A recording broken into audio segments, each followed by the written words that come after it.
Allá donde estoy yo, ¿ya está haciendo? Yes. Eventually, this stainless was broken, and the water was leaking on the positive, on the negative, and the positive. This was really a mess. I tried to clean it. It was rust, it was mud, it was all kind of stuff, and I try,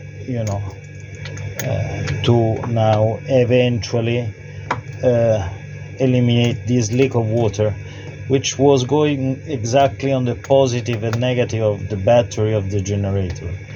So another very hard space or place to work, but we don't want to point the finger to no one, fatigue, mechanics, whatever.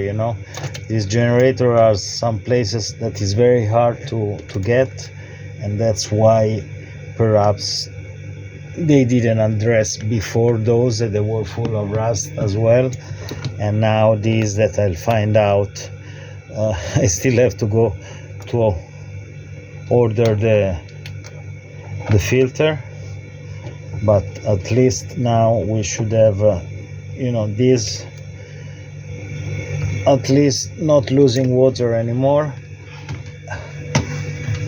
Thank you.